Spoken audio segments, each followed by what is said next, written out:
Après la bouffée d'air offerte par les Jeux Olympiques de Paris 2024 au cœur de l'été, eh bien ce sont les Jeux Paralympiques qui ont démarré le mercredi 28 août dernier. Et pour en parler, nous sommes avec Gilles Lomo, le président du comité handisport de la Sarthe. Bonjour. Bonjour. Dans quel état d'esprit êtes-vous là pour cette dizaine de jours de compétition qui se présente à vous? Très enthousiaste par rapport à ce qui s'est passé par rapport aux JO.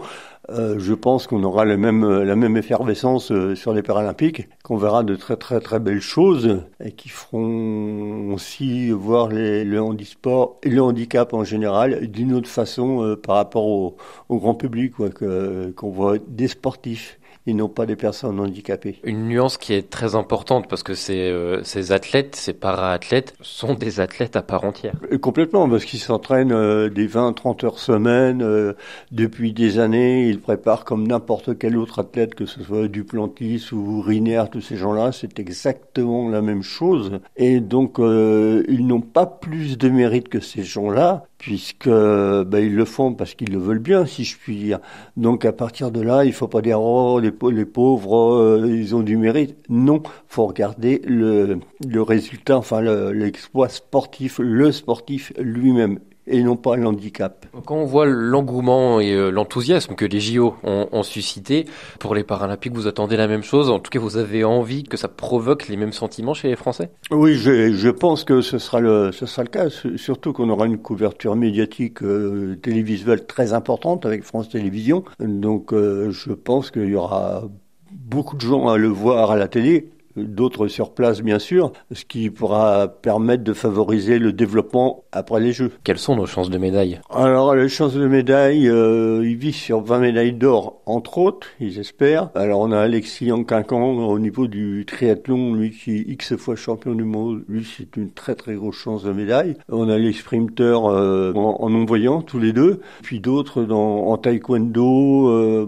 différents sports. Le tennis de table aussi, qui ramène pas mal de médailles en général. 237 athlètes français en tout, dont un Sartois. Un Sartois, oui et non. Et les Sartois d'origine, c'est Frédéric Cataneo en tennis, mais qui n'est pas licencié en Sarthe. Mais bon, il est Sartois. On est bien d'accord. On a failli avoir un ou deux autres athlètes beaucoup plus jeunes en athlétisme là, dont Maya Strasser, qui est au centre de haut niveau de Talence. C'est une sprinteuse 100 mètres, 200 mètres. Et puis autrement, on avait un autre sportif en saut en longueur, mais lui, pas de chance, il a été blessé et tout, donc il n'a pas pu concrétiser son éventuelle participation au JO. En tout cas, Gilles Lomo, en tant que président du comité handisport de la Sarthe, là, comme ça, quelles seraient un peu les disciplines, les curiosités que vous conseilleriez aux spectateurs, aux téléspectateurs? La boccia, c'est une sorte de pétanque adapté en intérieur, qui se joue avec des balles non rebondissantes. C'est le même système un peu que la pétanque. Alors,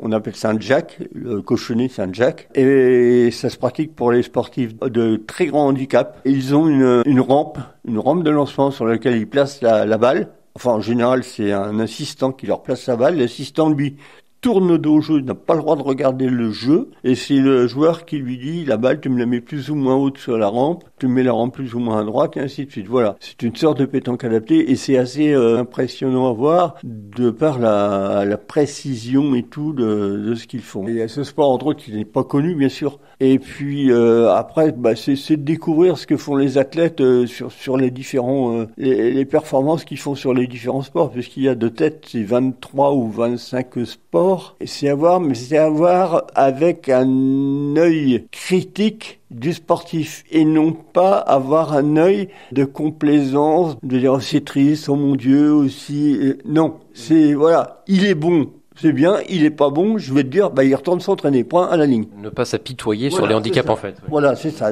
pas d'apitoiement et tout, on regarde du sport et puis c'est tout. D'ailleurs, c'est répété sans arrêt par Marie-Amélie Le Fur, la présidente du comité paralympique et sportif français, par rapport à d'autres sportifs qui sont au niveau, là, qui vont faire les paralympiques, ils le disent, nous, on ne demande pas à ce qu'on s'apitoie sur nous, on veut qu'on nous considère comme des sportifs, point à la ligne. Alors, c'est pas méchant de la part des personnes, mais c'est... je dirais, je vais dire oui, si, ils ont beaucoup de mérite. Le mérite d'entendre sans arrêt qu'on leur fait remonter l'handicap et non pas l'espoir sportif. Là, ils ont du mérite parce que moralement, il faut dire, ah, ça y est, il y a encore un qui me met la tête sous l'eau et qui appuie bien fort. Et ça, faudrait que ça change ça. Et pas que dans le sport, hein, dans la vie de tous les jours, pour les personnes en situation de handicap, quoi. En tout cas, vous l'évoquiez tout à l'heure, France Télévisions va faire une couverture médiatique qui n'a jamais été faite, hein, concrètement, pour ces Jeux paralympiques, avec une diffusion en continu. Le journal L'équipe fait 8 pages quotidiennement également. Donc, il y a une vraie exposition autour de ces Jeux-là cette année. Oui, complètement. Bon, ça a lieu en France, alors évidemment, enfin, faut en profiter. C'est vrai que le handisport, on en voit plus souvent maintenant à la télé, enfin plus souvent, oui, quand même. Par contre, ce qui me gêne un peu, alors tant mieux que ce soit comme ça, on fait toujours voir, là les Paralympiques c'est normal, mais je parle après des reportages hors Paralympiques. On fait toujours voir le haut niveau. Alors c'est une très belle vitrine, hein, pas de problème. Le souci, c'est quand vous avez des parents qui ont un enfant qui est en situation de handicap assez lourde, ou un adulte qui, suite à un accident, qui se retrouve bien en situation de handicap. Quand on voit les sportifs de haut niveau, là on dit bah oui mais moi, je peux pas faire ça. Ça serait intéressant qu'il y ait aussi des reportages sur ce que nous, on fait au bas de l'échelle, au début.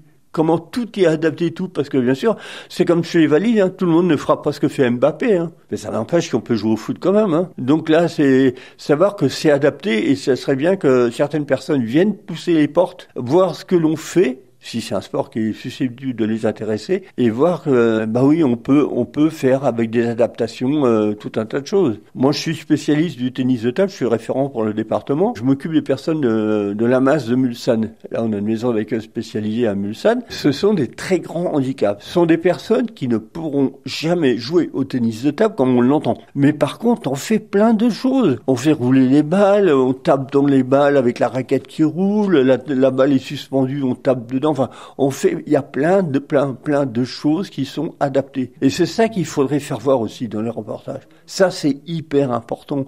Parce que c'est comme ça aussi qu'on va faire venir les gens. Ce sera aussi l'enjeu de l'après-jeu, voilà. De capitaliser en fait sur cette exposition médiatique pour donner l'envie aux gens de pousser les portes du comité handisport, mais des clubs de manière plus générale. Oui, c'est ça. Il faut que ça donne envie, il faut que ça ouvre les yeux des personnes, il faut que ça bouge. On vous remercie, Gilles Lomo, et on vous souhaite de bons Jeux paralympiques. Je vous en prie. Merci à vous.